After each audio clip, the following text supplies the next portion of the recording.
yaakaar ma ci jiital le coordonnateur monsieur Ndiaga Wade di nuyu aussi tamit monsieur Gora Seck di nuyu aussi tamit Ousseynou Assane di nuyu ñi nga xamante ni si nii ñoom ñoo nekk ci comité Benno Bokk Yaakaar jeune femme adulte maa ngi leen di nuyu yéen ñëpp di nuyu aussi tamit la coordonnatrice monsieur madame Assou Gueye gis naa taxawaay bi te gis naa jàppale bi maa ngi leen di nuyu yéen ñëpp ku nekk sa tur ak sa sant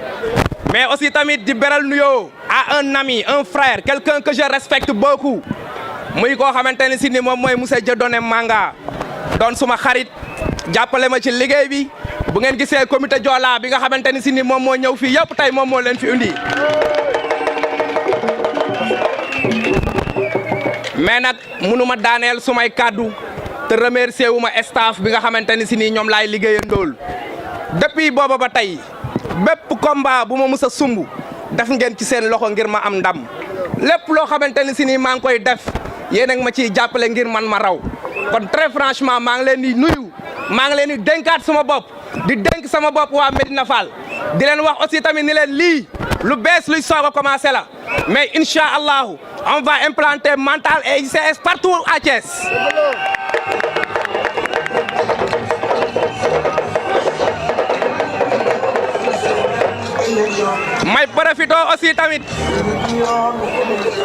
may profito aussi tamit ci ndaje bi nga xamante ni si nii moom moo am tey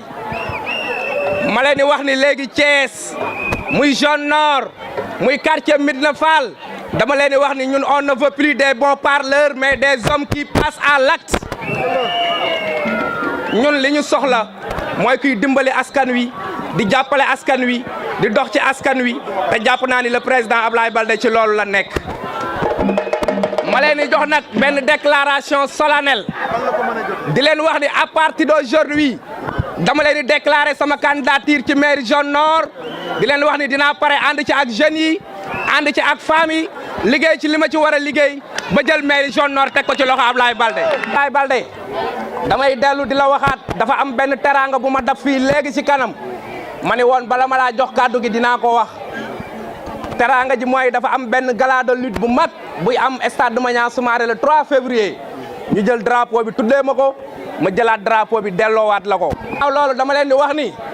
ñun gannaaw bañ àndee ci ginnaaw Abdoulaye Baldé dañoo nekk ci ginnaaw le président Macky Sall ànd ak moom massifier la jeunesse thiessois massifier la jeunesse de Médina Fall ñu ànd ak moom joxaat ko deuxième tour dès les premiers tours parce que nag dama ni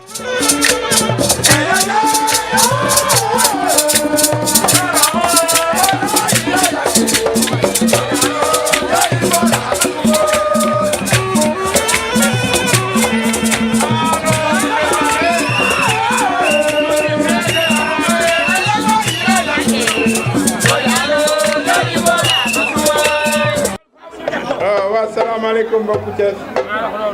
maa ngi nuyu ñu xaritu waa Médina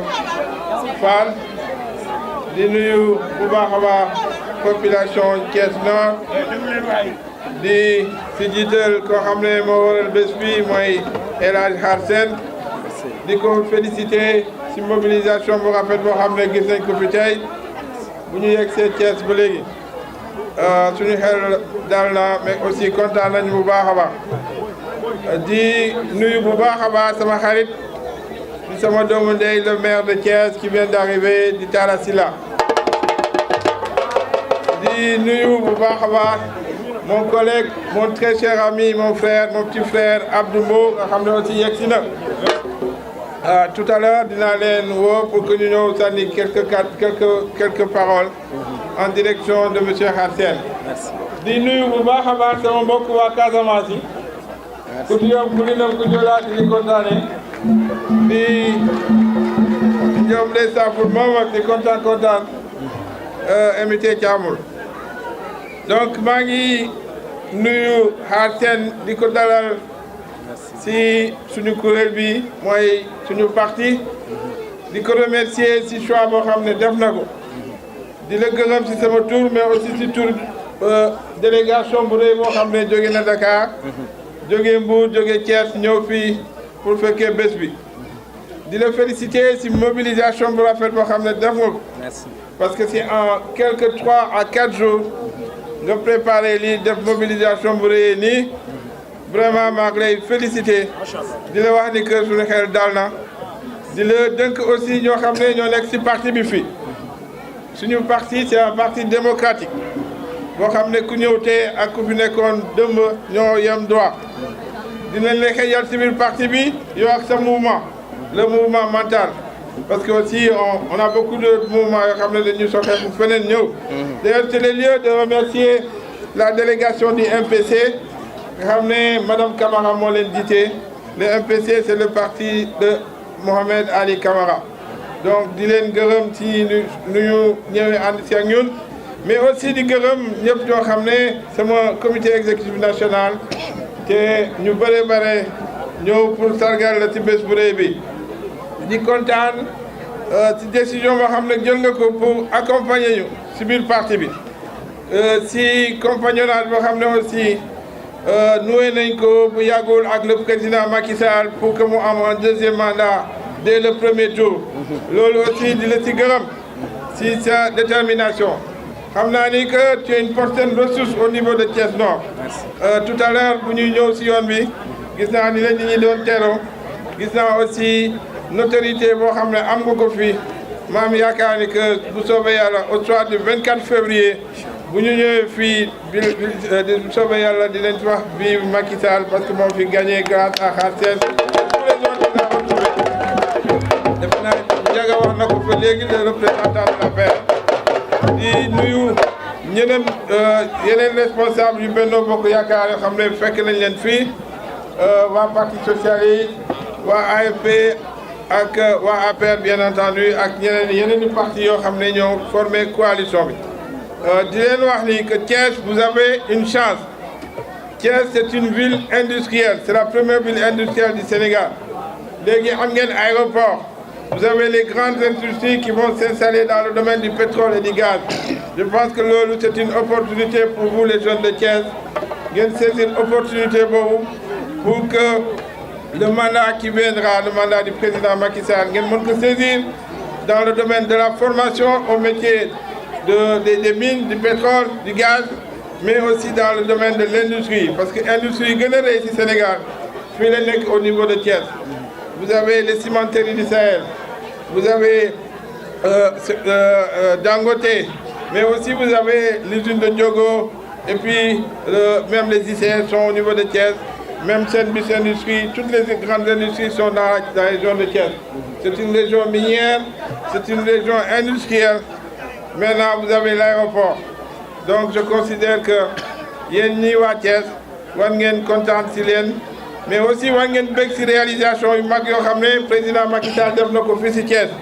rawatina l'aéroport boo xam ne suñu baay Abdoulaye Wade moo ko tàmbali woon mais Macky Sall yeggale ko. L'autoroute Ila Touba ak yeneen réalisation yoo xam ne def nañ ko fi je pense que loolu yéen jeunesse su Thiès giseen ngeen ko seen bopp di leen ñaax rek vous les jeunes du Sénégal à beaucoup plus d'engagement à beaucoup plus de détermination ngeen xam ne que dëkk bi c'est pour vous la jeunesse ñun béy nañu suñu waar que yéen jeunes yi c'est pour ça que je me félicite de l'engagement de Khar parce que je vois que c'est un jeune leader. Et il y en a beaucoup dans les quartiers. Il faut que vous, les jeunes leaders, vous puissiez vous engager dans les partis politiques, que vous puissiez défendre votre point de vue. C'est pour ça que moi, j'ai toujours défendu une idée qui est venue des jeunes qui ont été formés au niveau du PIPA, du programme pour Young African Politicians. Ils sont venus nous proposer qu'à la lumière de ce qu'on a fait pour les femmes, c'est-à-dire que nous devons un quota, ce sera un quota légal, à la lumière de la parité. On dit qu'il faut que nous réservions dans toutes les assemblées dans toutes les assemblées électives, minimum 25% de jeunes, parce que c'est ça qui permettra que la jeunesse soit formée pour que nous douguons dans le circuit déjà dès le bas âge, mais aussi qu'ils soient des leaders de demain. Moi, je soutiens cette idée-là. Et je sais que mon frère et ami, le président Aboubo, soutiendra cette idée-là aussi. Khar, vraiment, condamnation. Merci. Condamnation, je le soutiens. Donc, waa coalition bi di ñaan ak waa coalition Benno Bokk Yaakaar dañuy yaatal dugal si ñëpp toutes les personnes ressources te loo wane fi tey Thiès je pense que loolu war na leen inciter pour que si kuréel yoo xam ne dinañ ko tëral fii si biir élection yi nga mën si une place de déterminante. asalaamaaleykum mbokki Thiès mbokki Médina Fall mbokki UCS di nuyu président Abdou Mbow mais di nuyu surtout le président Abdoulaye Baldé moom ak njabootam gi mu fekk ci fii ak direction bi mu àndal yépp ak képp koo xam ne teew nga ci jataay bi ñun dañoo ñëwoon rek pour wax la ni ñoo far pour que ñëpp pour nga bañ a wéet ci li nga nekk tu as fait le bon choix et boo defee un choix da nga koy assumer te yaa ngi ci loolu man ak yow li ñu wutaleeg Abdou Mbow ci jataay bi mooy Abdou Mbow ak président Macky Sall depuis le début ñoom ñoo ànd man ak yow ànduñu woon ak moom toog nañu au moins ay at ci lu muy doxal luñ ci d'accord ñu wax ko ba ñëpp dégg te ñun duñu wax waxee loolu mi ngi suñ ginnaaw ñu jëm ci kanam ma yëkkati kàddu keroog wax ni ba ma ko waxee ne ko yoon wi nga jël du dem mu woo ma ñëw mu ne ma léegi ci sa xalaat ban yoon mooy def loolu kilifa moo koy def ku am ouverture moo koy def ku am intelligence moo koy def li ci suñu kanam man bokk naa ci ñi nangu ne ñun ñi doon taxaw di ko wax doo fi def dara yey nañu ndax def na fi dara nag li am solo président Baldé mooy nga jël sa choix doo ko def en t'excusant doo ko def en rasant les murs puisque c'est le bon choix fii nu jëm nag ci contexte bi ñu nekk dañuy joxante loxo jàppoo fexe ba suñu mouvement yeeg parti yeeg association yeeg kuréel yi nga xam ne ñoom la ñu am ñu ne ci gox yi nit ñi di daje organiser wu autour des lieux de vote puisque élection yi ci biir lieu de vote yi la bureau de vote yi ñoo ne ci biir lieu de vote yi bu fekkee ne benn lieu de vote dafa am plusieurs bureaux de vote mu tudd un centre de vote ña ko séq ñoom ñoo far ak parti bu ñu manti bokk dès l'instant que décidé ngeen que Macky Sall mooy seen candidat seen devoir ca gox boobu mooy ngeen joxate loxo seet nu ngeen di defee proximité porte à porte wax ak nit ñi pour fexe ba chaque parrain devenir un électeur. loolu mooy liggéey bi xuloo mën na ci bañ am xeex mën na ci bañ am ndax kenn ku ci nekk am nga droit am foo far du dëgg élection yooyu amoon 2000 ku ne am na fu mu faroon 2001 mu am yeneen élection ku ne am fu mu far mu am yeneen élection yi ca topp local 2002 da am 2007 am 2009 ba am 2012 ak yeneen ya ca topp élection bi ñun ñoo far ñeneen ñu farlu woon démb ñoom ñoo far feneen na kenn ku ci nekk jàpp ci candidat am doxal ko ñun ci élection bii nu jëm Macky Sall la ñu choisir moom lañ ci gis ne moom la ñu war a jël pour stabiliser le Sénégal et pour veiller à ce que la paix règne au Sénégal veiller à ce que ressources naturelles yi fi feeñ kenn du ko saax-saaxee te kenn du ko tayle te kenn du ko jaay ci loolu nag nous sommes ensemble danañ joxante loxo liggéey moom mi au-delà de la politique et avant la politique day fay sama xarit maak moom ñoo jàngandoo maak moom li ñu seq bëri na weesu na lii te yàlla xam na ni bi muy commencé xalaat ci jël position bi daje nañ ca Lille muy laaj xalaat mu laaj ma sama xalaat kon su fekkee ne dugg na ci loolu loo ci ne maa ngi ciy jàppanteeg yow ñu dem ci ba sori bu soobee yàlla yàlla defal leen ndam sàmm leen te Macky Sall gagné élection yi au premier tour le 24 février incha allah. jërëjëf man jàpp naa ne monsieur le président Abdoulaye Baldé monsieur le maire responsable yi fi nekk yëpp maa ngi leen di nuyu muy yu nekk Benno Bokk Yaakaar nekk APR di félicité xaar di wax rek ne li ñu wax amuma lu ma ci mën a teg lu dul dëgg la ñoo far te ay nit nag suñu faree dañu koy wane looloo tax malgré